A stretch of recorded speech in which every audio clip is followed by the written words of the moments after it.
करते हैं। हम लोग डिस्कस कर रहे थे आर्ट एंड कल्चर को। तो बस ये थी, अब ये थी कल ना, वो भी तकलीफ तीन लोग थे। तो हम लोग आर्ट एंड कल्चर पढ़ा रहे हैं और आर्ट एंड कल्चर में हम लोग आर्किटेक्चर देख रहे हैं कि स्थापत्य कला।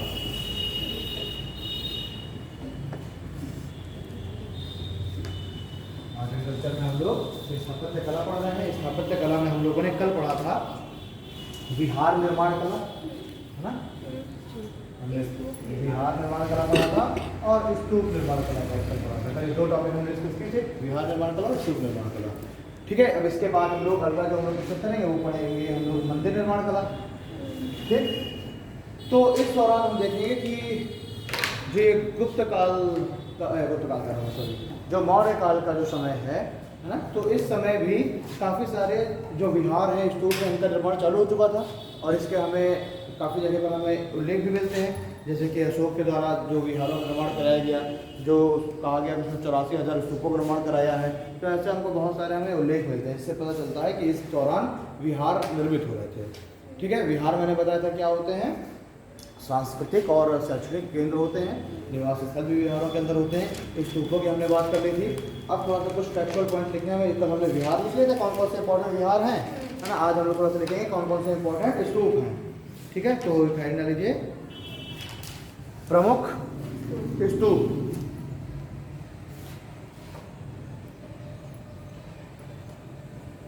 प्रमुख स्तूप, ठीक है, लिखिए। पहला पॉइंट लिखिए भारत का सबसे ऊंचा स्तूप। पॉइंट डाल के लिखिए भारत का सबसे ऊंचा स्तूप केसरिया स्तूप। कहाँ पर है? बिहार में। भारत का सबसे ऊंचा स्तूप केसरिया स्तूप है, बिहार में। ठीक है, हाइट है इसकी 104 फीट।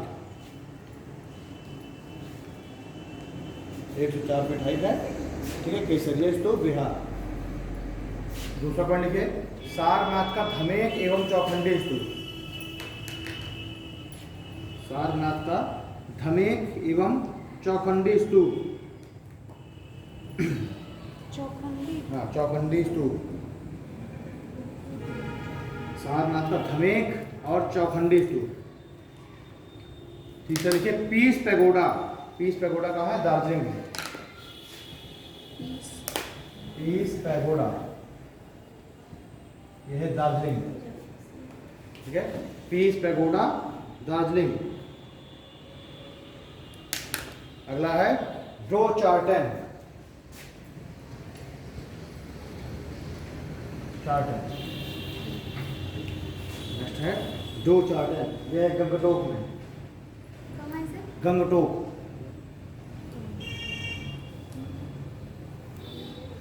गंगटोक। ठीक है, लिखिए विश्व का सबसे बड़ा स्तूप। लिखिए विश्व का सबसे बड़ा स्तूप अनुराधापुर स्तूप है। अनुराधापुर स्तूप ब्रैकेट में श्रीलंका।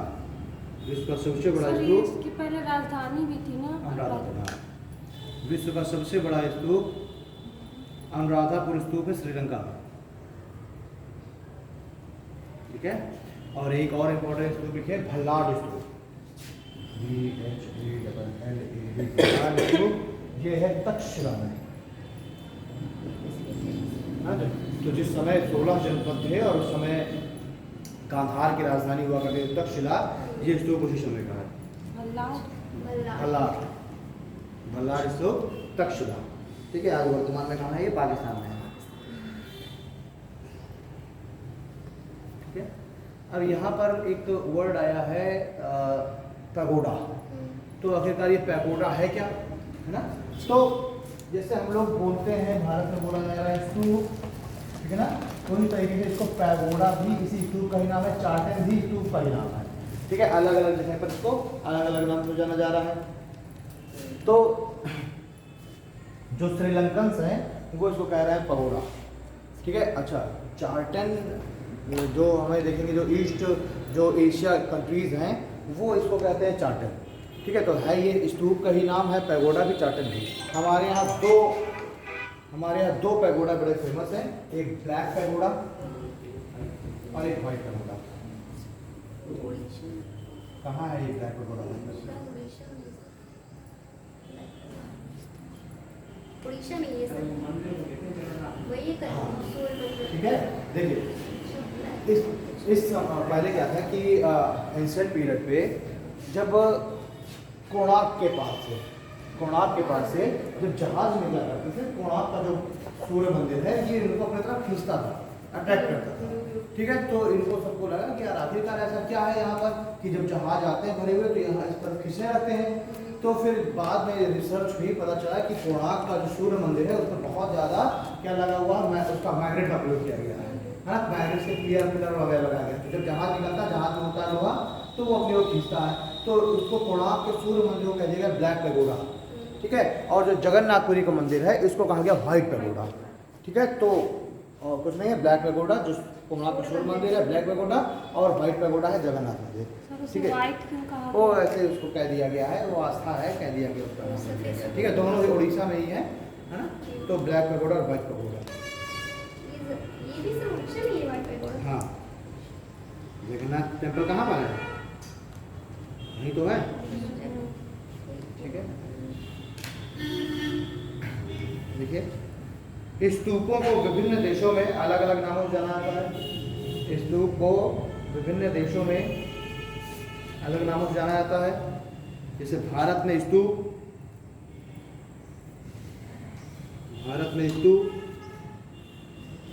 श्रीलंका में पैगोडा ही बोलते हैं, डैगोपा भी बोलते हैं, डैगोपा DAGOPA डैगोपा।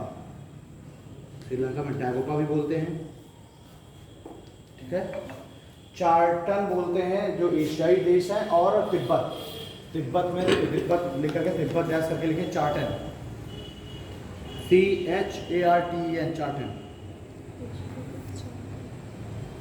CHARTEN चार्टन। ठीक है, जापान में बोलते हैं रोमाजी, स्तूप को ही जापान में बोलते हैं रोमाजी। और चाइना में बोलते हैं Pinin, PINYIN।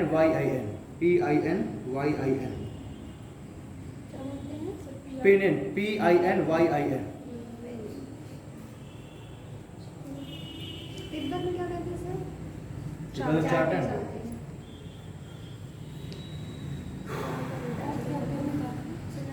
Romaji Japan. Sri Lanka में सर डैगोपा तो इसी को पैगोडा भी बोलते हैं। हाँ।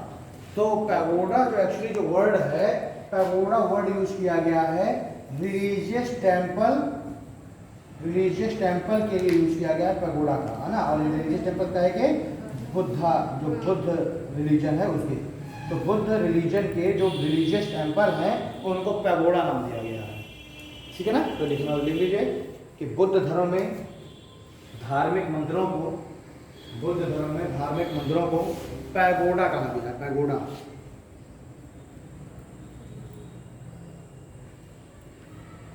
बुद्ध धर्म में धार्मिक मंदिरों को पैगोडा कहा गया है। ठीक है, स्तूप हो गया। अब देखिए चैत्य निर्माण कला, कंप्लीट हो गया था। चलिए चैत्य निर्माण कला।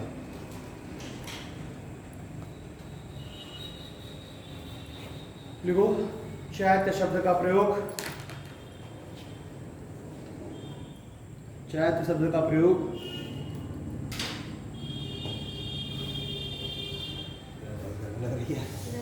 चैत्य शब्द का प्रयोग बुद्धिस्ट मॉन्क क्या बोलेंगे हम लोग, बौद्ध भिक्षुओं।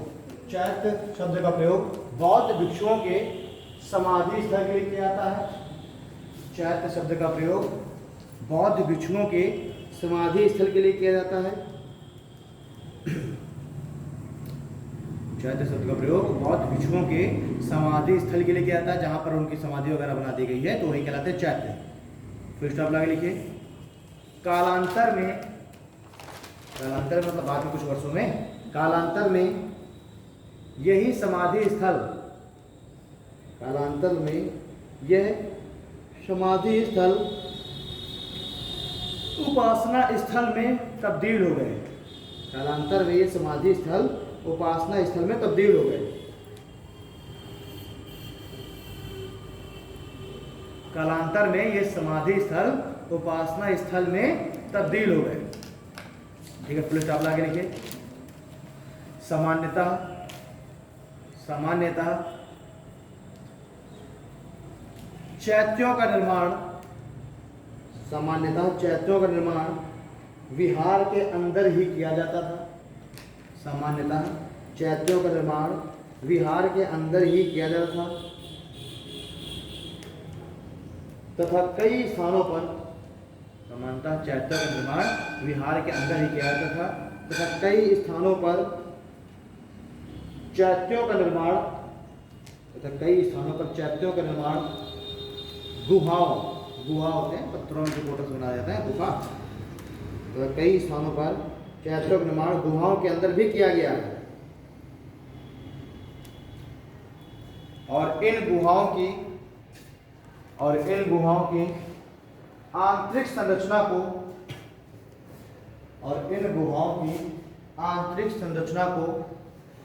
अलंकृत करने का प्रयास किया गया है। और इन गुहाओं की आंतरिक संरचना को अलंकृत करने का भी प्रयास किया गया है। आंतरिक संरचना को, इन गुहाओं के अंदर जो बहुत सारे चित्र वगैरह बनाए गए हैं, अलंकृत करने का भी प्रयास किया गया है। ठीक है, देखिए अलंकरण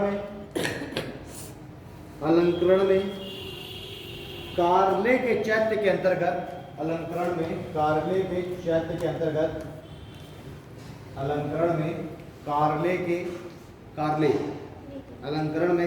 के चैत्य के अंतर्गत जय भाव प्रदर्शित करने का प्रयास किया गया है।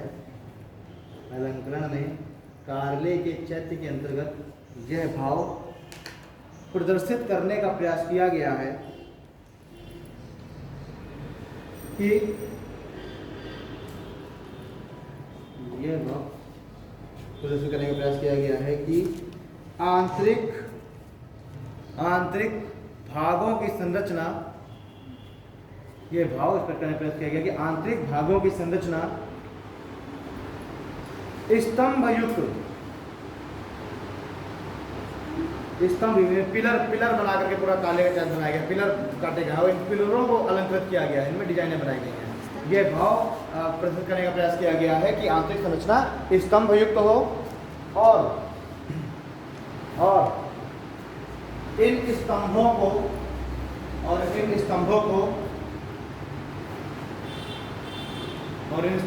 अलंकृत किया गया है,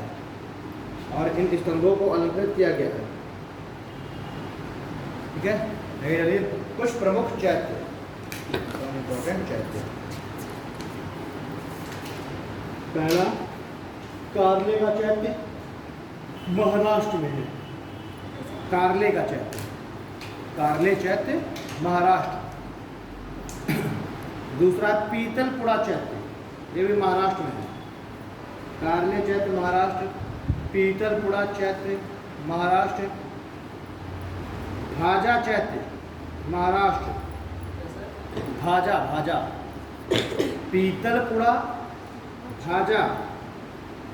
अजंता चैत्य, ये भी महाराष्ट्र में है, अजंता चैत्य महाराष्ट्र।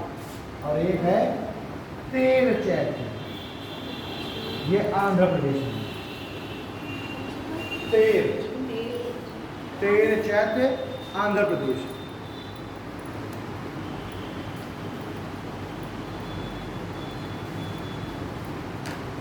ठीक है, तो चैत्य हो गए, स्तूप हो गए। अब इसी समय बौद्ध काल के दौरान ही और मौर्य काल और बौद्ध काल, इन दोनों के समय में गुफाओं का बहुत निर्माण हो रहा था। जैसे ये चैत्य, काले चैत्य, पीतल में किसी विशेष इंसान की तो क्या होता है, जैसे कि समाधि, चैत्य समाधि। बौद्ध भिक्षुओं ने बताया था आपको कि गौतम बुद्ध के जो अवशेष उनको 8 भागों में बांटा गया था। ठीक है, तो ये जो कुछ इंपॉर्टेंट चैत्य हैं, इनमें इनके कुछ अवशेष रखे गए। इनमें कार्ले का चैत्य बहुत महत्वपूर्ण माना जाता है। ठीक है, शायद कार्ले के चैत्य में गौतम बुद्ध का भिक्षापात्र रखा गया है। हाँ शायद, ठीक है। तो ये इसमें क्या, और उसी के बाद देखिए एक कार्ले का चैत्य बना हुआ है, इसमें ऑलरेडी एक समाधि बनी हुई है ना। इसी के बाद में एक और समाधि बना दी जाती है इंपॉर्टेंट बौद्ध भिक्षु की। ठीक है, कोई बौद्धिस्ट मॉन्क है, तो इस तरीके से बना हुआ कार्ले के चैत्य उनके बहुत महत्वपूर्ण चैत्य में से एक है। हाँ, तो मैंने गुहा निर्माण करा,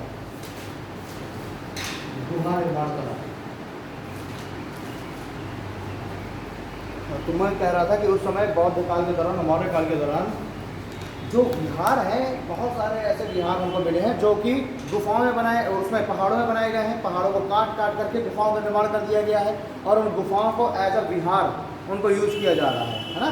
और विहार क्या है? उन बौद्ध भिक्षुओं के रहने के जो स्थान बनाए जा रहे हैं। ठीक, तो यानी कि इस दौरान जो गुफा निर्माण कला है ये भी बहुत बढ़िया से हो रही है। हमने देखा बारबर की पहाड़ियों में भी, है ना, नंदीदुर्ग की पहाड़ियों में भी गुफाएं बन रही हैं। तो ऐसी जो है गुफाएं इस समय बहुत अच्छी मात्रा में बन रही थी। ठीक, आखिरकार जो अजंता है, अजंता भी एक तरीके से गुफा ही है। अजंता का पूरा अजंता को काट करके केव बनाया गया, गुफा बनाई गई है ना, और उसमें जो है विहार बनाया गया था। ठीक है, तो लिखे गुफा निर्माण कला में ये भारत में गुफाओं का निर्माण, भारत में गुफाओं का निर्माण पाषाण काल से ही प्रारंभ हो गया था। स्टोन एज के समय से मानव गुफा निर्माण कर रहा है। भारत में गुफा निर्माण का प्रारंभ पाषाण काल से ही प्रारंभ हो गया था। दूसरा लाइन लिखे, इन कालों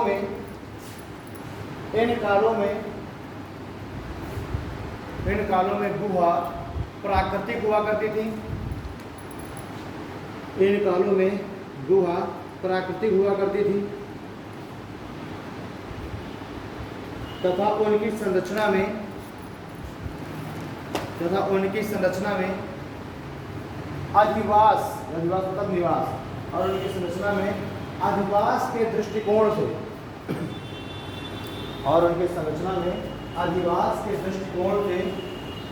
कुछ बहुत परिवर्तन किए जाते थे। और उनकी संरचना में अधिवास के दृष्टिकोण से कुछ बहुत परिवर्तन किए जाते थे।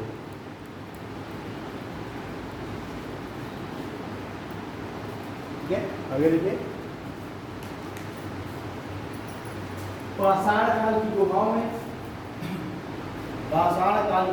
में भित्ति चित्र, पाषाण काल की गुफाओं में भित्ति चित्र के भी उत्कृष्ट नमूने प्राप्त हुए हैं।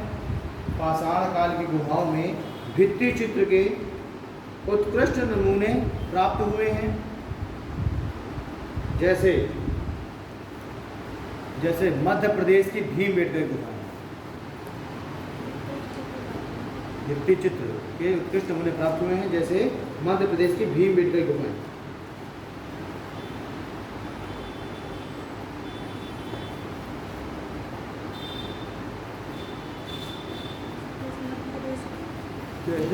मध्य प्रदेश की भीमबेटका गुफा।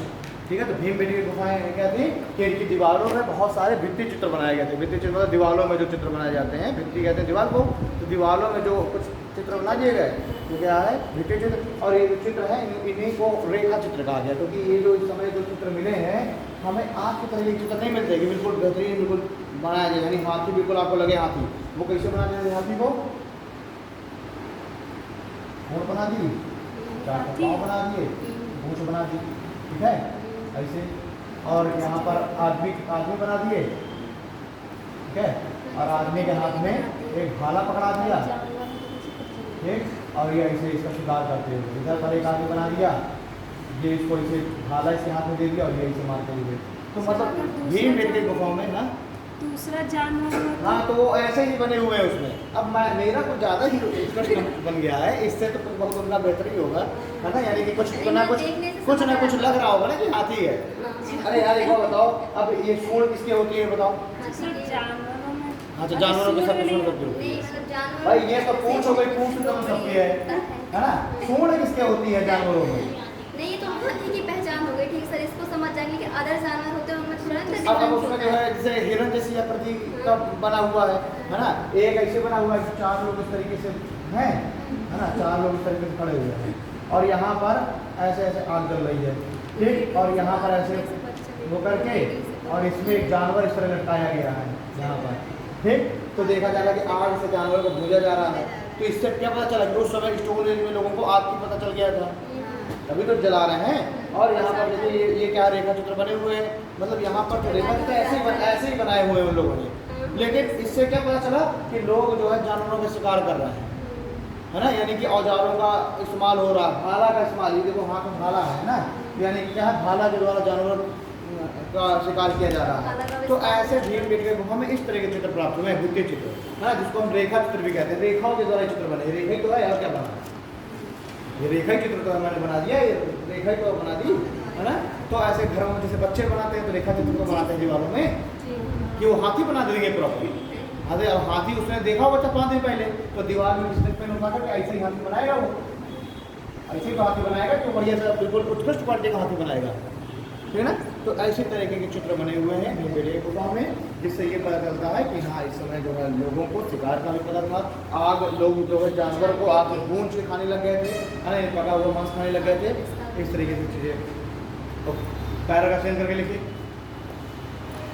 ये कालांतर में इन्हीं गुफाओं का प्रयोग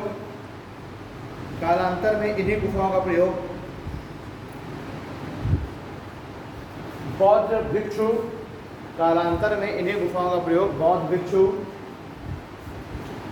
निवास स्थल के रूप में करने लगे। कालांतर में इन्हीं गुफाओं का प्रयोग बौद्ध भिक्षु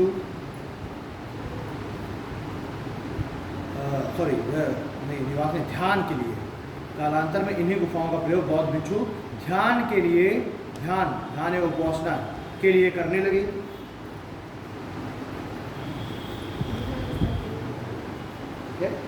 कालांतर में इन्हीं गुफाओं का प्रयोग बौद्ध भिक्षु ध्यान के लिए करने लगे।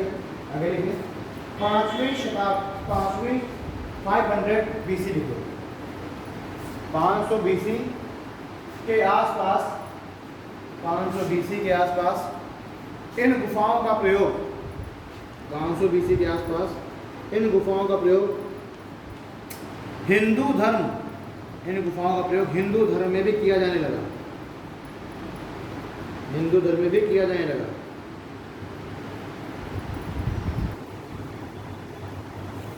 ठीक, तो आप देखेंगे कि बहुत सारे उसी 400-500 BC के आसपास से क्या होने लगा था कि बहुत सारे जो बौद्ध धर्म, हिंदू धर्म के जो साधु सन्यासी वो भी गुफाओं में जाकर के पूजा करने लगे हैं, गुफाओं में जाकर के ध्यान लगा रहे हैं, है ना।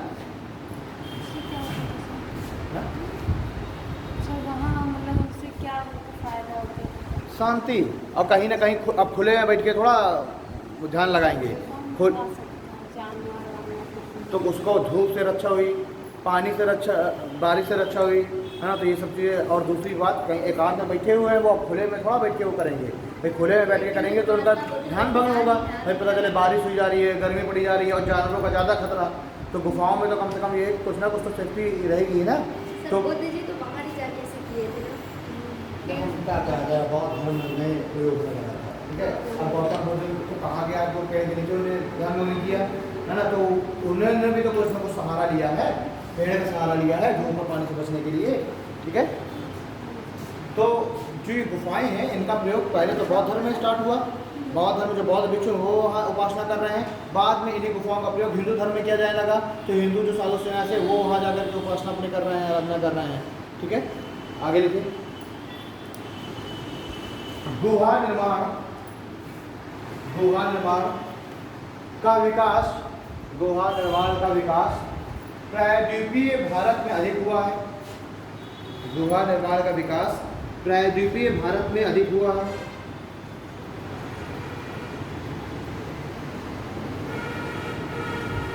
गुहा निर्माण का विकास प्रायद्वीपीय भारत में अधिक हुआ है। भाई प्रायद्वीपीय भारत में केवल पूरा का पूरा पठारी एरिया है, वहाँ ज़्यादा गुफाएं हैं, और ये उत्तर भारत का क्षेत्र मैदानी है, तो यहाँ गुफाएं कहाँ हैं? उत्तर भारत तो मैदान है ना पूरा, तो यहाँ गुफाएं कहाँ हैं? और दक्षिण भारत चले जाइए, पूरा का पूरा प्रायद्वीपीय पठार है वो, तो वहाँ पर जगह जगह पर भाई सतपुड़ा में खूब सारी केव्स हैं, विंध्यन में खूब सारी केव्स हैं, पश्चिमी घाट में बहुत सारी केव्स हैं, है ना, पूर्वी घाट में बहुत सारी केव्स हैं। तो वहाँ पर केव्स, अजंता की पहाड़ियाँ, महाराष्ट्र हरिचंद की पहाड़ियाँ, बालाघाट की पहाड़ियाँ, तो इनमें सब जगह क्या है, जहाँ पहाड़ियाँ होंगी वहीं उनमें केव्स बने होंगे, गुफाएं बनी होंगी, ठीक है। आगे लिखिए। मौर्य काल के दौरान ऐसे साक्ष्य प्राप्त हुए हैं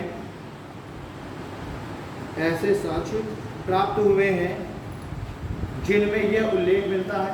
मौर्य काल के दौरान ऐसे साक्ष्य प्राप्त हुए हैं जिनमें यह उल्लेख मिलता है कि अशोक के पौत्र दशरथ ने, हमारे काल के दौरान ये उल्लेख मिलता है कि अशोक के पौत्र दशरथ ने ऋषि लोमहर्ष की गुफा, अशोक के पौत्र दशरथ ने ऋषि लोमहर्ष की गुफा, दूसरा कौमा सुदामा की गुफा, अशोक के पौत्र दशरथ ने लोमहर्ष की गुफा, कौमा सुदामा की गुफा आदि का निर्माण कराया था, आदि का निर्माण कराया था, जो कि बराबर की पहाड़ियाँ बिहार में स्थित हैं। बराबर, जो कि बराबर की पहाड़ियाँ ब्रैकेट में बिहार में स्थित हैं।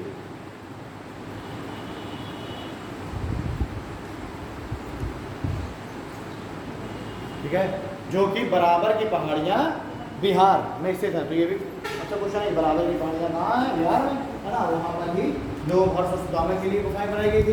इन्हीं बराबर की पहाड़ियों में भी कुछ गुफाओं में ऐसे साक्ष्य मिलते हैं, गुफाओं के अंदर ही कुछ ऐसे साक्ष्य मिलते हैं कि इन गुफाओं को आजीवक संप्रदाय को भी दान किया गया था, है ना। तो इसमें देख लीजिए, इन गुफाओं में जो बराबर की पहाड़ियों में गुफाएं बनाई गई हैं, इन गुफाओं में कुछ साक्ष्यों के आधार पर, इन गुफाओं में कुछ साक्ष्यों के आधार पर यह निष्कर्ष निकलता है, कुछ साक्ष्यों के आधार पर यह निष्कर्ष निकलता है कि इन्हें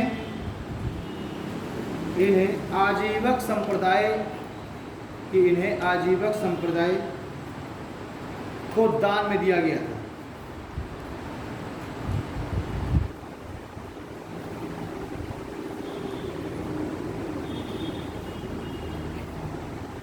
ठीक है, इन्हें आजीवक संप्रदाय को दान में दिया गया था। पैराग्राफ चेंज करिए, देखिए गुहा स्थापत्य कला का,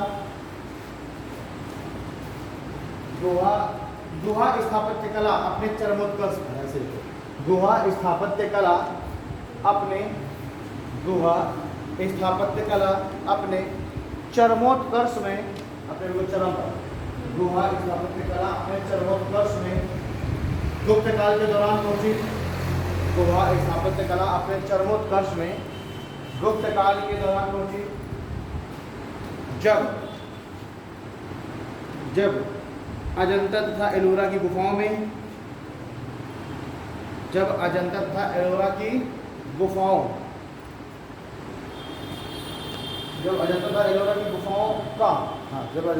की गुफाओं का निर्माण हुआ, जब अजंता तथा एलोरा की गुफाओं का निर्माण हुआ।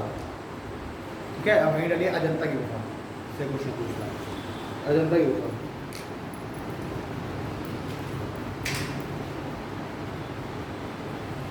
अजंता की गुफा, ठीक है। देखिए महाराष्ट्र के औरंगाबाद जिले में, महाराष्ट्र के, देखिए अजंता और एलोरा की गुफाओं में गुफाएं तो पहले से निर्मित हो रही थी, लेकिन जो बिल्कुल उत्कृष्ट क्वालिटी की गुफाएं मिली हैं वो गुप्तकालीन है। ठीक है, तो महाराष्ट्र के औरंगाबाद जिले में 29 गुफाओं का निर्माण किया गया। औरंगाबाद जिले में कुल 29 गुफाओं का निर्माण कराया गया, जो कि अजंता की पहाड़ियों में स्थित हैं। 29 गुफाओं का निर्माण कराया गया जो कि अजंता की पहाड़ियों में स्थित हैं, जो कि अजंता की गुफाओं में स्थित हैं। इनमें से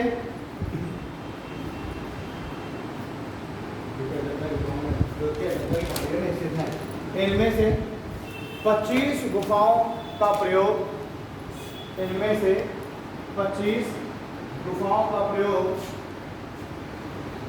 इनमें से 25 गुफाओं का प्रयोग विहार के रूप में, इनमें से 25 गुफाओं का प्रयोग विहार के रूप में,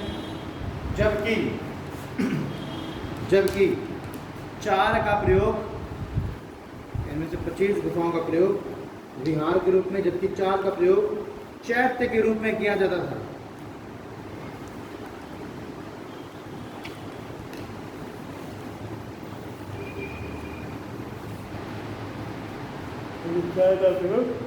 क्षत्रिय ग्रुप में क्या था। देखिए अजंता की गुफाओं का निर्माण, अजंता की गुफाओं का निर्माण 2री सदी ईसा पूर्व से प्रारंभ हुआ। अजंता की गुफाओं का निर्माण 2री सदी ईसा पूर्व 200 BC के आसपास है, 2री सदी ईसा पूर्व से प्रारंभ हुआ और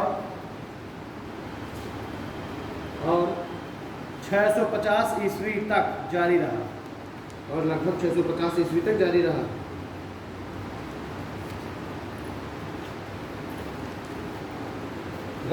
तो 200 BC के आसपास से चालू हुआ, 600 ईस्वी तक बंद, लगभग 850-900 साल तक ये जो गुफाएं हैं धीरे धीरे बनते रही।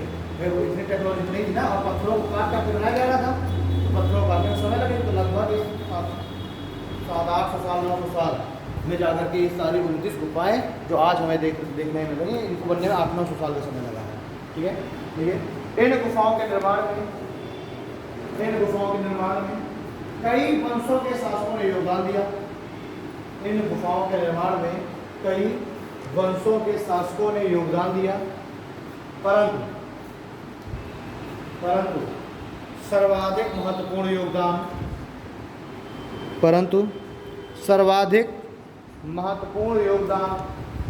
वाकाटक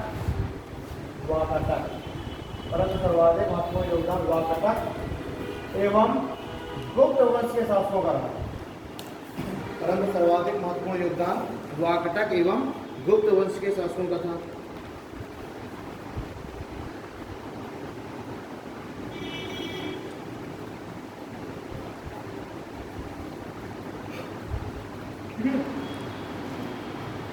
नोट डाल के जब लिखे, नोट डाल के लिखो। अजंता कला के दौरान, अजंता कला के अंदर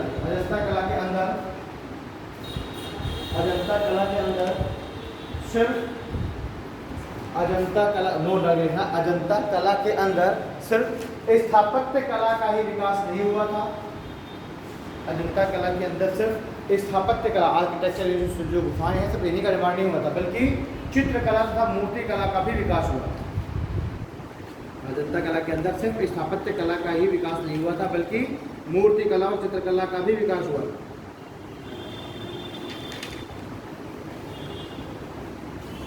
ठीक है, आगे लिखिए।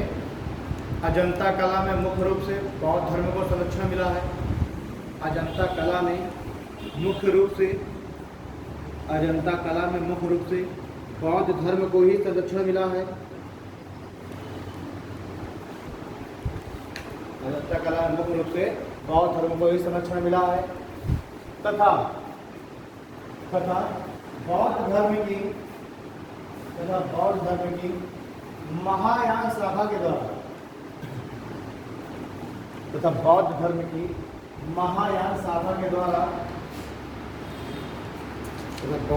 महायान शाखा के द्वारा मूर्ति कला का विकास किया गया। महायान शाखा के द्वारा मूर्ति कला का विकास किया गया एवं मूर्ति कला के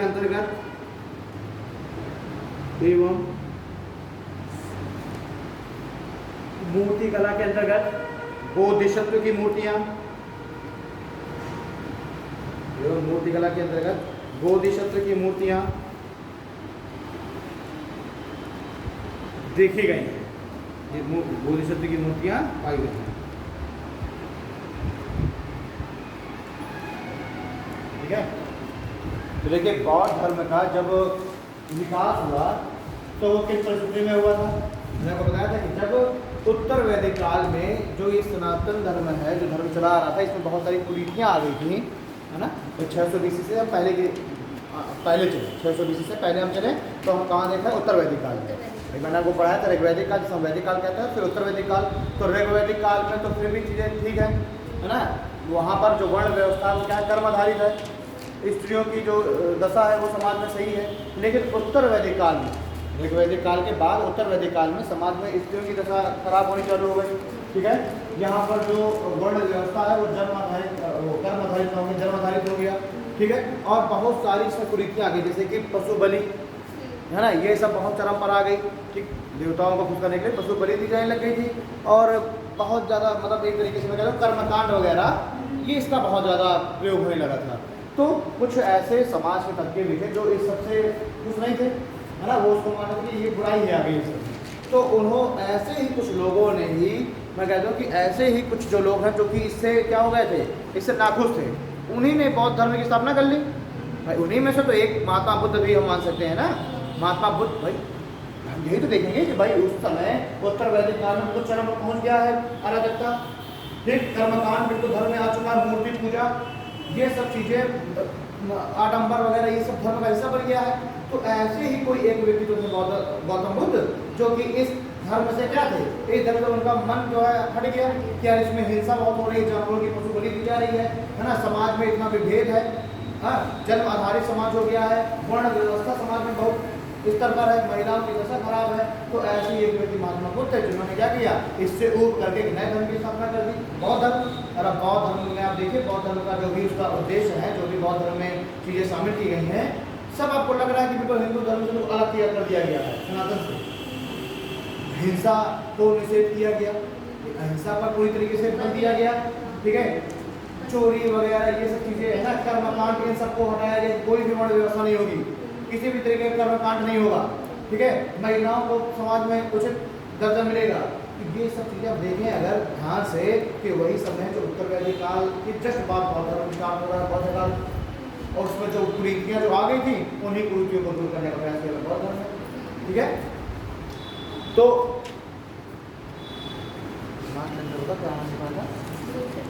हाँ ठीक है, तो देखिए सनातन धर्म में क्या है, मूर्ति पूजा का बहुत ज़्यादा वो था, भाई मूर्ति पूजा की जा रही है, ठीक, अनेक उसके भगवान के बहुत सारे रूपों की पूजा की जा रही है, ठीक, यानी अनेक रूपों की पूजा हो रही है। इनने क्या किया, इनने मूर्ति पूजा का विरोध किया, पहली बात। दूसरे इनने कहा एक ईश्वरवाद पर बल दिया कि एक ही ईश्वर की आराधना करनी है हम सबको, ठीक है, और किसी भी तरीके का कोई भी मूर्ति पूजा और ये सब आडंबर वगैरह नहीं होगा। लेकिन जब बाद में जाके हम देखेंगे कि बौद्ध धर्म दो भागों में बढ़ गया, हीनयान और महायान में, तो जो महायान शाखा वाले हैं उन्होंने मूर्तियाँ बनानी चालू कर दी, जबकि बौद्ध धर्म में क्या कहा जा रहा है कि मूर्ति पूजा नहीं होनी है, यानी मूर्ति बननी ही नहीं है। लेकिन महायान शाखा ने क्या किया, मूर्ति बनानी स्टार्ट कर दी। भाई आप इस्लाम धर्म की आप अगर वो लें, है ना, इस्लाम धर्म के अगर आप कोर्ट में जाए तो उसमें भी तो यही बात की गई है, मूर्ति पूजा का विरोध किया गया है, ठीक, उसमें भी एक ईश्वरवाद पर बल दिया गया है। तो आपने देखा पैगंबर मोहम्मद सल्लल्लाहु अलैहि वसल्लम की कभी कोई मूर्ति, कभी कोई चित्र, मोहम्मद सल्लल्लाहु अलैहि वसल्लम कोई चित्र है नहीं, क्योंकि उनको क्या दिया गया है, उनको जो एक तरीके से उनका कोई रूप ही नहीं डिफाइन किया गया है। ये कहा गया कि हम मोहम्मद साहब का क्या रूप दें। भाई अगर मैंने बोल दिया शिव, तो आपके दिमाग में तुरंत इमेज बन जाएगी शिव, गंगा निकल रही है, सांप लपटा हुआ है, डमरू लिए है, त्रिशूल लिए है, इमेज बन गई शिव की। विष्णु बोल दो, विष्णु की इमेज बन जाएगी, ठीक है। हनुमान बोल दो, हनुमान की इमेज बन जाएगी। और बोल दो पैगंबर मोहम्मद साहब, इमेज बनेगी कोई कि किस तरह पैगंबर मोहम्मद साहब जो है मोर उनका वाहन था, कि चूहा वाहन था, कि नंदी वाहन था, कोई ऐसी इमेज नहीं बनेगी। क्योंकि इस्लाम धर्म ने भी मूर्ति पूजा का विरोध किया, एक ईश्वरवाद पर बल दिया। उन्होंने यही तो कहा ना कि भाई उनकी जो कोर था, उनकी जो शिक्षा थी मोहम्मद, यही तो थी कि अल्लाह एक है, बस एक ही ईश्वर की पूजा करनी है, और उस अल्लाह का कोई भी उस अल्लाह का रूप है ही नहीं, ठीक है, निरंकार रूप की कहा गया, निरंकार रूप, है ना, निरंकार रूप की बात की गई बौद्ध धर्म में भी, इस्लाम धर्म में भी। देखिए हिंदू धर्म में क्या निरंकार रूप की बात की गई है, नहीं, आकार दे दिया गया है, ठीक है ना। तो हम देखें कि बौद्ध धर्म जब दो भागों में बढ़ गया तो उसमें भी कुरीतियाँ आनी चालू हो गई, और महायान शाखा वालों ने क्या कर दिया, मूर्ति बनानी चालू कर दी, और बोधिसत्व की मूर्ति, फिर गौतम बुद्ध की अलग अलग मूर्तियाँ, गौतम बुद्ध की ध्यान मग्न मूर्ति, लेटी हुई मुद्रा मूर्ति, खड़ी हुई मुद्रा मूर्ति, तो ऐसी मूर्तियाँ जो सब बननी स्टार्ट हो गई। ये कब से बननी स्टार्ट हो गई, जब से ये हीनयान और महायान शाखा का विभाजन हो गया, ठीक है। और विभाजन का जो समय है ये क्या है, 200 ईस्वी और 300 मतलब 200 BC 300 BC के आसपास यही समय है। और इसी समय हम देखें कि अजंता की गुफाएं बन रही और अजंता की गुफाओं में बोधिसत्व की मूर्तियां प्राप्त हो रही हैं, समझेगा, ठीक है जी। हाँ, तो अजंता की गुफाओं में ही, अजंता की गुफाओं में ही गौतम बुद्ध, अजंता की गुफाओं में ही गौतम बुद्ध की विभिन्न दशाओं, गौतम बुद्ध की विभिन्न दशाओं और उनके जीवन से जुड़े हुए विभिन्न घटनाओं और उनके जीवन से जुड़े हुए विभिन्न घटनाओं का भी प्रदर्शन किया गया है। उनके जीवन से जुड़े हुए विभिन्न घटनाओं का भी प्रदर्शन किया गया है।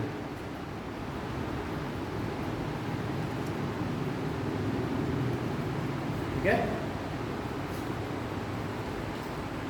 तो गौतम बुद्ध की विभिन्न दशाओं मतलब उनकी जो है लेटी मुद्रा, बैठी हुई मुद्रा, ध्यान मग्न मुद्रा, है ना, ये सब चित्र भी बनाए गए हैं अजंता गुफाओं में। साथ ही साथ गौतम बुद्ध की जीवन से जुड़ी हुई घटनाएं, उनका ग्रह त्याग करना, उनका जो है ज्ञान की प्राप्ति करना, उनका लोगों को प्रथम उपदेश देना, है ना, उनका भ्रमण करना, ये सारी चित्र अंकित किए गए हैं अजंता गुफाओं में। और अजंता की 2 गुफाएं बहुत महत्वपूर्ण है, क्वेश्चन पूछे जाते हैं। एक अजंता की गुफा 16 नंबर और एक 17 नंबर। 16 नंबर गुफा में कौन चित्र बने गए हैं? मरणासन्न राजकुमारी का चित्र अंकित मिला है। ठीक है, गुफा संख्या 16 है, मरणासन्न राजकुमारी, एक राजकुमारी मरने वाली है। ठीक है ना। और गुफा संख्या जो 17 है उसमें गौतम बुद्ध के जीवन की घटनाओं से जुड़े हुए चित्र बने हैं। तो अगर ये क्वेश्चन कभी आ जाए कि बताइए अजंता की गुफा किस धर्म को ज़्यादा वो है, किस धर्म की ओर ज़्यादा उनका झुकाव है, तो बौद्ध धर्म। और गौतम बुद्ध के जीवन से जुड़ी हुई जो घटनाएं हैं उनका चित्रण कौन सी गुफा में है? गुफा संख्या 17 में। ठीक है। मरणासन्न राजकुमारी काफी बार पूछा गया, मरणासन्न राजकुमारी तो कौन से गुफा में है? तो गुफा संख्या 16। ठीक है। 17 में गौतम बुद्ध थे, ये जो मैंने लिखाया है ये वाले चित्र कहाँ मिले? गुफा संख्या 17। आगे लिखिए, इसी में जो चित्र वाला लिखा ना, देखिए इन चित्रों में गहरे प्राकृतिक रंगों का प्रयोग किया गया है। इन चित्रों में गहरे प्राकृतिक रंगों का प्रयोग किया गया है।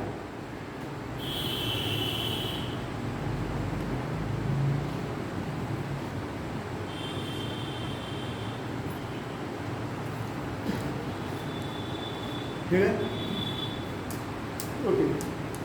तो जिस अजंता की जो गुफाएं हैं इनका मुख्य ध्यान है बौद्ध धर्म की ओर, है ना। उसी तरीके जो अपना लिखे एलोरा गुफाएं, एलोरा की गुफाएं जो है धार्मिक विविधता की ओर इनका आकर्षण है। धार्मिक विविधता, बहुत सारे धर्मों के इसमें साक्ष्य मिले हैं। एलोरा गुफा है डालिए, लिखिए महाराष्ट्र के औरंगाबाद जिले में, महाराष्ट्र के औरंगाबाद जिले में एलोरा गुहा स्थापत्य कला, महाराष्ट्र के औरंगाबाद जिले में एलोरा गुहा स्थापत्य कला का निर्माण हुआ है। महाराष्ट्र के औरंगाबाद जिले में एलोरा गुहा स्थापत्य कला का निर्माण हुआ है। ठीक है। फिर देखिए एलोरा से प्राप्त गुफाएं, एलोरा से प्राप्त गुफाएं धार्मिक विविधता की ओर, एलोरा से प्राप्त गुफाएं धार्मिक विविधता की ओर इशारा करती हैं, धार्मिक विविधता की ओर इशारा करती हैं। ठीक है। दूसरा देखिए एलोरा की गुफाओं में, एलोरा की गुफाओं में कुल 32 गुफाएं प्राप्त हुई हैं। एलोरा की गुफाओं में कुल 32 गुफाएं प्राप्त हुई हैं, जिनमें से एलोरा की गुफाओं में कुल 32 गुफाएं प्राप्त हुई हैं, जिनमें से 16 का संबंध, जिनमें से 16 का संबंध ब्राह्मण धर्म से है, जिनमें से 16 का संबंध ब्राह्मण धर्म से है, 12 का संबंध जैन बौद्ध धर्म से, 16 ब्राह्मण धर्म, 12 बौद्ध धर्म और 4 का संबंध जैन धर्म से है। 4 का संबंध जैन धर्म से है।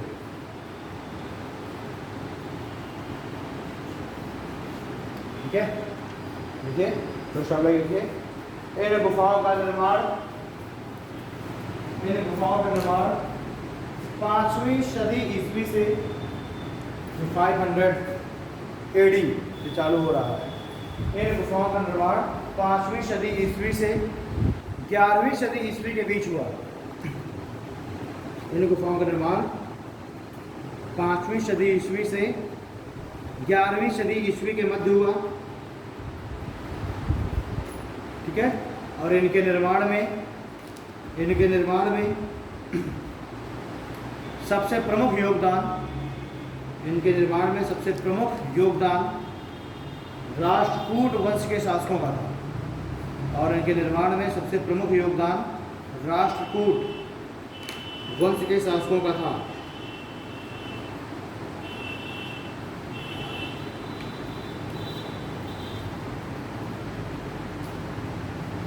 ठीक है। अब हेड लिख लीजिए, हेड आएगा नासिक की गुफाएं। नासिक की गुफाएं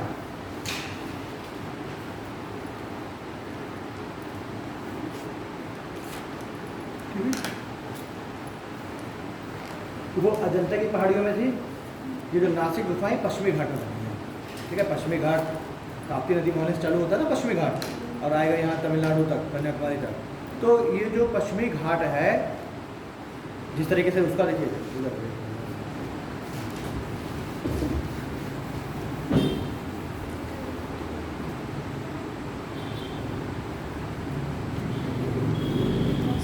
ये है आपका विंध्य रेंज, ठीक है ना। विंध्य रेंज के नीचे ये है आपकी नर्मदा नदी घाटी, है ना। नर्मदा की रिफ्ट वैली, ये नर्मदा रिफ्ट वैली। ठीक। नर्मदा रिफ्ट वैली के दक्षिण में ये है आपकी सतपुड़ा रेंजेस,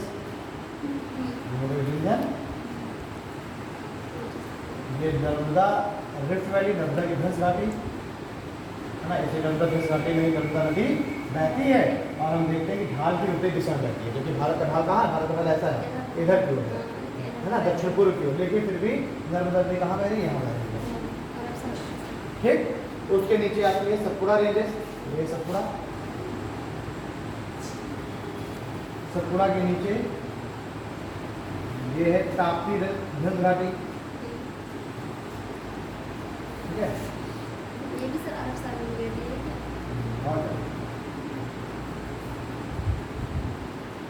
ठीक। ये कौन सी जगह है? ताप्ती भ्रंश घाटी, यहीं पर सूरत। इस ताप्ती भ्रंश घाटी के दक्षिण में यहाँ पर है, ये है अजंता की पहाड़ियाँ। ठीक है। ये है हरिश्चंद्र की पहाड़ियाँ, बालासोर की पहाड़ियाँ। ठीक। इस तरीके से महाराष्ट्र में है ये अजंता की, हरिश्चंद्र की, बालासोर की पहाड़ियाँ। ठीक है। और ये यहाँ से ये है पश्चिमी घाट। ठीक। तो अभी मैंने जो बताया अजंता एलोरा गुफा वो कहाँ है? यहाँ पर है, महाराष्ट्र की अजंता की पहाड़ियों में है। ठीक है। और अब औरंगाबाद जिले में अजंता एलोरा गुफा है। और ये जो मैंने बताया नासिक की गुफाएं, वो कहाँ पर है? यहाँ पर है, पश्चिमी घाट। ठीक। यहीं पर पड़ता है नासिक जिला, महाराष्ट्र का नासिक, ये है नासिक। और यहाँ पर है औरंगाबाद। तो औरंगाबाद में आपके अजंता एलोरा गुफाएं, और महाराष्ट्र नासिक में है नासिक की गुफाएं। और कहाँ पर है? पश्चिमी घाट में। और इसी जगह पर नासिक के पास है, यहीं से ही हम देखते हैं कि एक नदी भी निकल रही है, कौन सी? गोदावरी। ठीक। और यहीं पर एक स्थान है जिसको हम कहते हैं त्र्यंबकेश्वर। त्र्यंबकेश्वर जहाँ पर क्या है? 12 ज्योतिर्लिंगों से ज्योतिर्लिंग त्र्यंबकेश्वर। ठीक है। तो ये है आपकी नासिक की गुफाएं, ले लीजिए। नासिक की गुफाओं का निर्माण महाराष्ट्र के नासिक जिले में, महाराष्ट्र के नासिक जिले में हुआ है। नासिक की गुफाओं का निर्माण महाराष्ट्र के नासिक जिले में हुआ है। यहाँ कुल 23 गुफाओं का निर्माण कराया गया है। यहाँ कुल 23 गुफाओं का निर्माण कराया गया है। यहाँ कुल 23 गुफाओं का निर्माण कराया गया है। और ये प्रथम सदी में बनी है।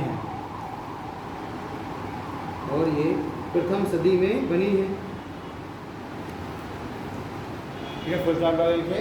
इन गुफाओं का संबंध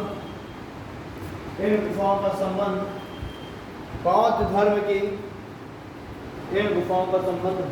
की हीनयान शाखा से। इन गुफाओं का संबंध बौद्ध धर्म की हीनयान शाखा से है। और इसी कारण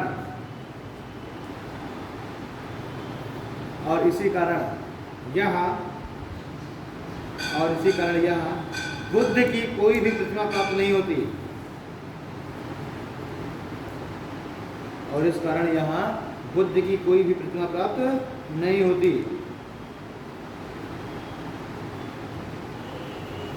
सिर्फ कोई प्रतिमा प्राप्त नहीं होती, सिर्फ बौद्ध धर्म से जुड़े सांकेतिक चिन्हों,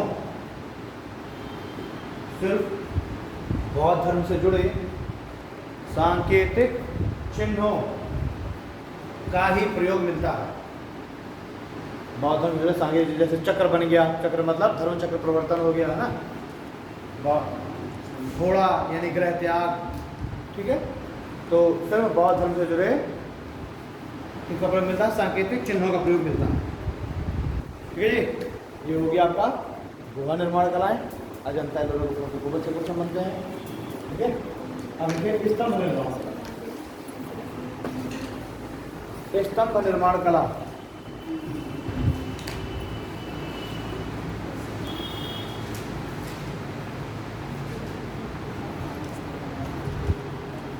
ठीक है, स्तंभ निर्माण कला।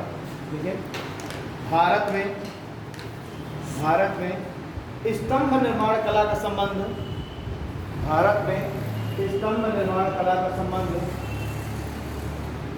किसी धर्म विशेष से नहीं है।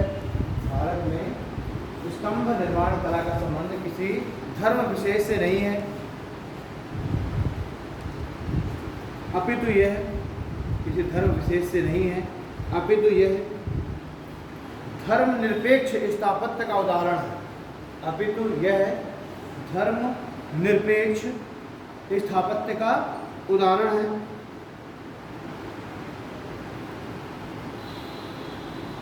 ठीक है, यानी कि जो भी राजा होता था, वो राजा अपने आदेशों को, है ना, अपने किए गए कार्यों को जनता तक पहुंचाने के लिए स्तंभ निर्माण कला करवाता था। जगह जगह पर स्तंभ लगवाता था, उस पर लेख लिखवाता था, ठीक है ना। तो इस तरह के अशोक के दौरान बहुत सारे स्तंभ लेख लगवाए गए हैं, जगह जगह पर स्तंभ लगवाए गए हैं। तो इसलिए जो स्तंभ निर्माण कला है भाई, ये भी तो एक आर्किटेक्चर है भाई। अब आप स्तंभ बना रहे हैं और इतना आप चिकना स्तंभ बना रहे हैं, इतना, है ना, उसमें अपना काशी भी कर रहे हैं, डिजाइन बना रहे हैं, तो ये भी अपने आप में एक स्थापत्य का ही तो उदाहरण है, ठीक है। तो स्थापत्य निर्माण कला का संबंध किसी धर्म विशेष से नहीं है, बल्कि ये क्या है, इसमें जो राजा वगैरह वो अपनी आदेश और सूचनाएं लोगों तक पहुंचाने के लिए, भाई शहर के बीचों बीच चौराहे में एक इस तरीके का पिलर लगवा दिया गया स्तंभ, और उसमें सब राजा के आदेश, मैं फलाने ये कहता हूँ, ये कहता हूँ ना, वो सब लिखवा दिया गया। तब लोग पढ़ेंगे अपना, पढ़ करके उसी में काम करेंगे, ठीक है। हाँ देखिए, ऐतिहासिक दृष्टिकोण से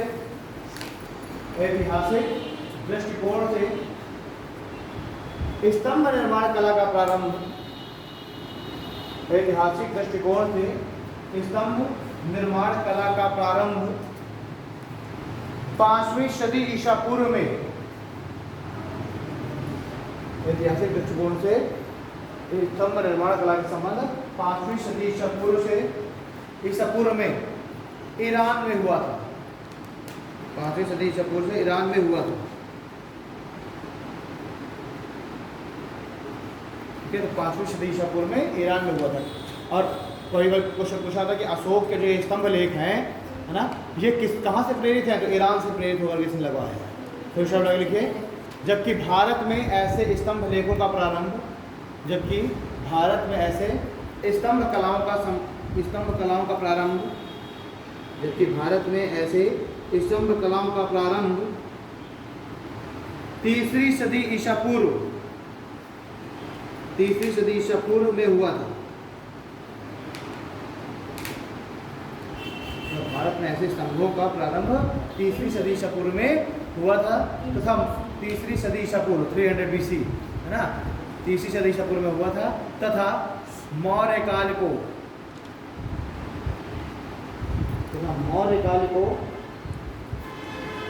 स्तंभ निर्माण के प्रथम कड़ी के रूप में देखा जाता है। मौर्य काल के प्रथम कड़ी के रूप में देखा जाता है। फिर स्टॉप लगा के लिखिए। मौर्य काल के स्तंभों पर, मौर्य काल के स्तंभों पर कई प्रकार के लेख, मौर्य काल के स्तंभों पर कई प्रकार के लेख खुदे मिलते हैं, कई प्रकार के लेख खुदे मिलते हैं और इन लेखों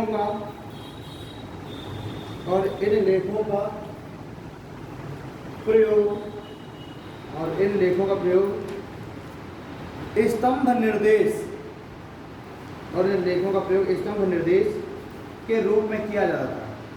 और इन लेखों का प्रयोग स्तंभ निर्देश लोगों को निर्देशित करना है ना, स्तंभ निर्देश के रूप में किया जाता था। तो प्राचीन काल के अधिकांश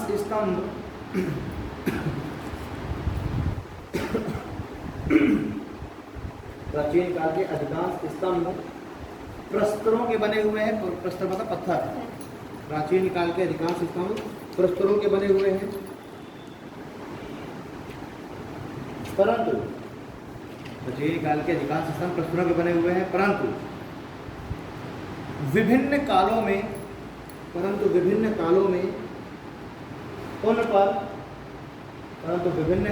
उन पर बनाई गई कलाएं भिन्न हैं, परंतु विभिन्न कालों में उन पर बनाई गई कलाएं भिन्न हैं।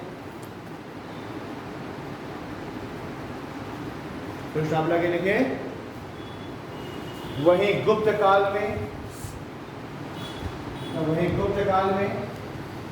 बनाए गए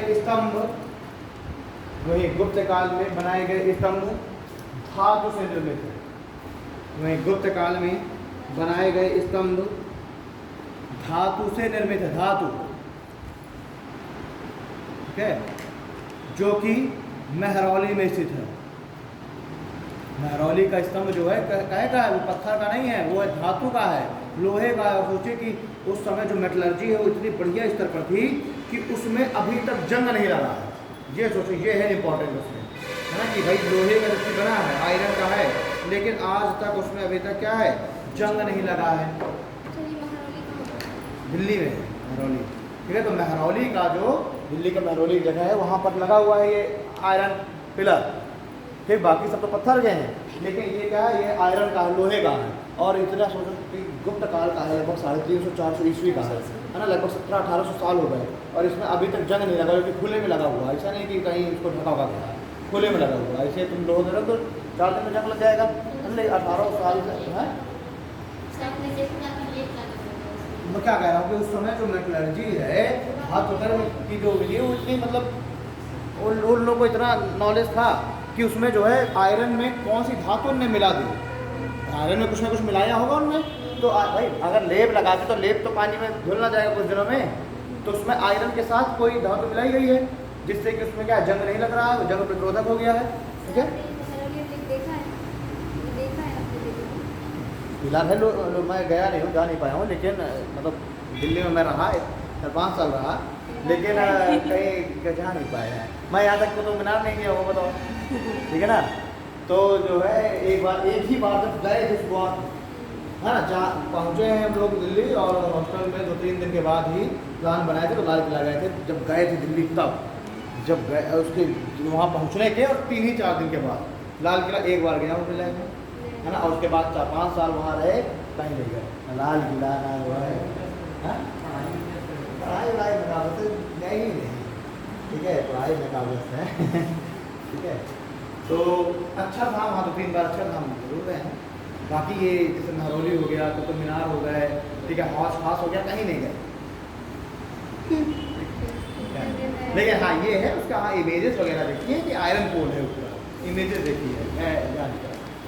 ओके, तो ये हो गया यहाँ तक। अब अगला है डाल लीजिए मंदिर निर्माण कला।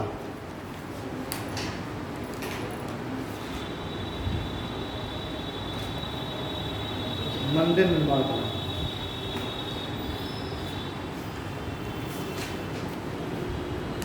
ठीक है। तो अभी तक तो विहार गुफाएं यही सब चल रहा है, स्तंभ। अब आते हैं हम मंदिर निर्माण कला में, है ना। ये जो मंदिर जो बन रहे हैं एंशिएंट पीरियड से इतने सारे, इनकी क्या विशेषताएं हैं, क्या है।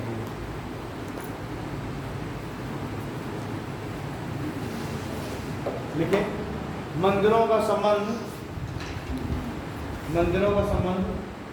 ऐसी संरचनाओं से है, मंदिरों का संबंध ऐसी संरचनाओं से है जहाँ धार्मिक गतिविधियां संचालित की जाती हैं। मंदिर का संबंध या तात्पर्य ऐसी संरचनाओं से है जहाँ विभिन्न धार्मिक गतिविधियां संचालित की जाती हैं। स्टॉप लगा लिखिए, मंदिरों में स्थित गर्भगृह को, मंदिर में स्थित गर्भगृह को, मंदिर में स्थित गर्भगृह को देवता का निवास स्थल माना जाता है। मंदिर में स्थित गर्भगृह को देवताओं का निवास स्थल माना जाता है, जो कि मंदिर के केंद्र में स्थित होता है।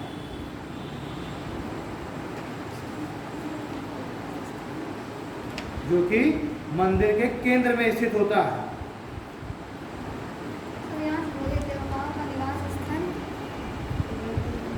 मंदिर में स्थित गर्भगृह को देवताओं का निवास स्थल माना जाता है, जो कि मंदिर के केंद्र में स्थित होता है। किसी मंदिर में गए हो कभी आते? नहीं है, किसी मंदिर में गए? तो फिर ऐसे क्या करें, महर्षि मंदिर को ही ले लो।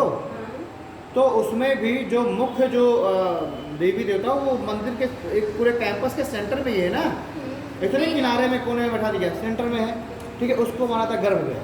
आप काली मंदिर में चले जाइए, सेंटर में है ना गर्भगृह। आप शंकर में चले जाइए, सेंटर में है गर्भगृह, ठीक है। तो हमेशा मंदिर निर्माण कला में ये है ही कि एक मंदिर होगा इस तरीके से, है ना। इस मंदिर में जस्ट सामने क्या होगा, सामने से गेट होगा, गेट के सामने यहाँ पर होगा गर्भगृह, और उस गर्भगृह में क्या होगा, मुख्य देवी देवता का निवास स्थल माना जाएगा। वहाँ पर होंगे मुख्य देवी देवता होंगे, स्थित होंगे, ठीक। लोग आएंगे, लोग इस गर्भगृह की क्या करेंगे, परिक्रमा करेंगे, ठीक। अब परिक्रमा करने के बाद यहाँ से जाकर के दर्शन करेंगे, ठीक। तो हमेशा जो मंदिर है, मंदिरों के बिल्कुल जो गेट है ना, मुख्य जो द्वार है, उस मुख्य द्वार के बिल्कुल सामने बनाया जाएगा गर्भगृह। गर्भगृह में होकर देवी देवता स्थित होंगे। तब किसी मंदिर चलिए वो सामने होगा, है ना, मुख्य देवी देवता का कैंपस। उसके बाद एक इन्हीं मंदिरों में, एक तो गर्भगृह हो गया, इन्हीं मंदिरों में कुछ और भी संरचनाएं होती हैं, जैसे कि एक सभा भवन बनाया जाएगा, ठीक है। एक प्रदक्षिणा पथ बनाया जाएगा, प्रदक्षिणा पथ मतलब परिक्रमा पथ, ठीक है। सभा भवन में क्या होगा, सभा भवन में इस तरह के धार्मिक आयोजनों का, धार्मिक जो अनुष्ठान है उनका आयोजन किया जाएगा, ठीक है। मंदिर संबंधित धार्मिक अनुष्ठान या फिर समाज से संबंधित धार्मिक अनुष्ठान, तो उनका आयोजन किया जाएगा। एक सभा भवन होगा हमेशा, किसी भी मंदिर में चले जाइए, वैष्णो देवी जाएगी, सभा भवन है, बगल में बरामदा बना हुआ सभा भवन, शंकर मंदिर जाइए सभा भवन, किसी भी आप मंदिर में जाएंगे उसमें कुछ संरचना जरूर होगी। एक मुख्य मंदिर मतलब गर्भगृह, उसमें मुख्य द्वार देवता, सामने एंट्री गेट, ठीक है, बाउंड्री वॉल से घिरा हुआ होगा, ठीक। कुछ अभी आगे हम मंदिर में देखेंगे नागर शैली, द्रविड़ शैली के जब अंतर देखेंगे तो कुछ मंदिरों का निर्माण ऊंचे चबूतरे पर किया गया, कुछ का निर्माण समतल पर किया गया है, कुछ के चारों तरफ बाउंड्री वॉल से घेरा गया, कुछ को नहीं घेरा गया। तो अलग अलग शैलियों की अलग अलग भिन्नताएं हैं, ठीक है। कुछ का जो शिखर है बिल्कुल नुकीला है, कुछ का शिखर तो ऊंचा है लेकिन ऊपर से थोड़ा सपाट कर दिया गया है, वो भी अलग अलग है, ठीक है। कुछ इस तरीके से बनाए गए हैं बिल्कुल, और कुछ ऐसे बनाए गए हैं। तो ये अलग अलग समय के अलग अलग मंदिर हैं, ठीक। तो इसमें और भी कुछ प्रमुख संरचनाएं क्या है, जैसे सभा भवन, प्रदक्षिणा पथ, ठीक है, गर्भगृह, और साथ ही साथ कुछ मंदिरों में इस गर्भगृह के साथ ही साथ 4 कोनों में अलग अलग 4 मंदिरों का भी निर्माण भी होता है। बहुत सारे आप मंदिर देखेंगे तो उसमें जो है सहायक देवता की भी मंदिर आपको मिलेंगे, छोटे छोटे मंदिर। इस पूरे कैंपस के 4 कोनों में 4 छोटे छोटे मंदिर भी मिलेंगे चारों कोनों पर।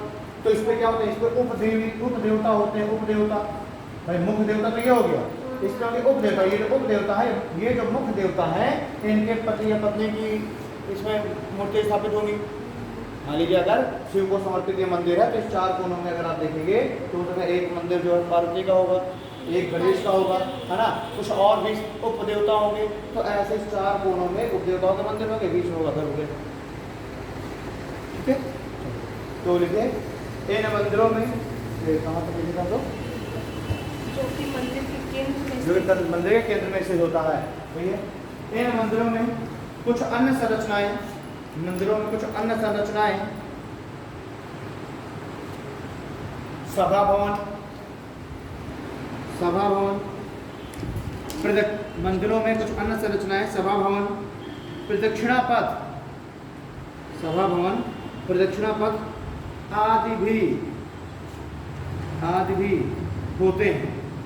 मंदिरों में कुछ अन्य संरचनाएं जैसे सभा भवन, प्रदक्षिणा पथ आदि भी होते हैं।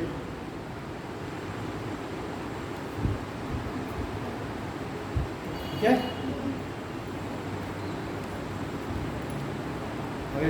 कुछ मंदिरों में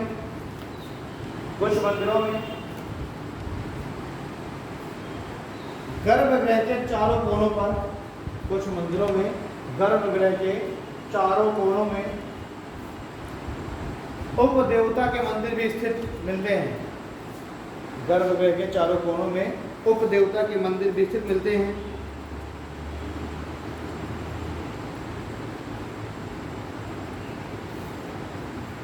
उपदेवता के मंदिर भी निर्मित मिलते हैं।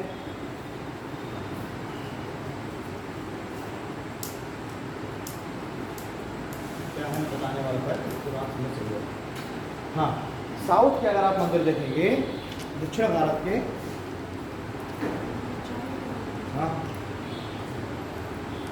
अरे अभी क्लास में है वो, तो अगर आप दक्षिण भारत के मंदिर देखेंगे तो वहाँ की मुख्य विशेषता ये होती है कि मंदिर के अंदर ही एक स्थान बना होता है जिसको कहते हैं,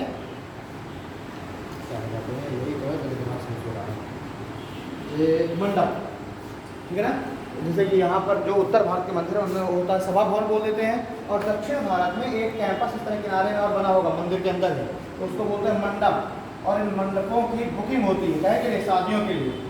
ठीक, लोग जो है आप दक्षिण भारत में देखेंगे तो लोग मोस्टली शादियाँ कहाँ से करते हैं, मंदिरों में करते हैं।